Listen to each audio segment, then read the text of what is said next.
జనగామ జిల్లాలో ధరణి భూభారతి రిజిస్ట్రేషన్లో జరిగిన 3.90 కోట్ల రూపాయల కుంభకోణంలో ప్రభుత్వం ఆదాయానికి గండి కొట్టిన మొత్తం ముఠాలోని 15 మందిని జనగామ పోలీసులు అరెస్ట్ చేశారు. మరో 9 మంది పరారీలో ఉన్నారు. వీరి నుండి 63.19 లక్షల నగదు, బ్యాంకుల 1 లక్ష రూపాయలు, కోటి రూపాయల ఆస్తి పత్రాలు, కారు, 2 ల్యాప్టాప్లు, 5 డెస్క్ టాప్ కంప్యూటర్లు, 17 సెల్ ఫోన్లను స్వాధీనం చేసుకున్నట్లు సిపి తెలిపారు.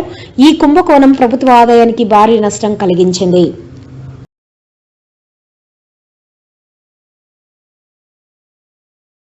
ఇంపార్టెంట్ కేసు అనేది రెస్పెక్ట్ ఉంది.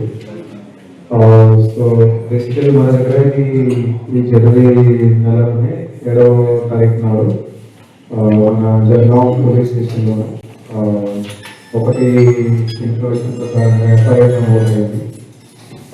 దాంట్లో ఏంటంటే ఇది ఎవరైతే అప్లికెంట్స్ వాళ్ళ ల్యాండ్ సంబంధించి భూమికి సంబంధించి దేనికి ఏదైతే అగ్రికల్చరల్ ల్యాండ్స్ లాంటివి ఉన్నాయో వాటికి సంబంధించి రిజిస్ట్రేషన్ కోసం వాళ్ళు ప్రభుత్వం ద్వారా లాంచ్ చేసిన ఈ పోర్టల్లోని అప్లై చేస్తున్నారు. సో అది అప్లై చేసిన తర్వాత ఏదైతే చలానా బాగుంటుందో అంటే స్టాంప్ డ్యూటీ కావచ్చు, రిజిస్ట్రేషన్ ఛార్జెస్ కావచ్చు, అది వాళ్ళు ఏదైతే అప్లికెంట్స్ ఉన్నారో వాళ్ళు మొత్తం పేమెంట్ చేస్తున్నారు. కానీ ప్రభుత్వంకి గవర్నమెంట్కి మొత్తం అమౌంట్ అది చేయట్లేదు. సో అట్లా ఇది ఇన్ఫర్మేషన్ వచ్చింది.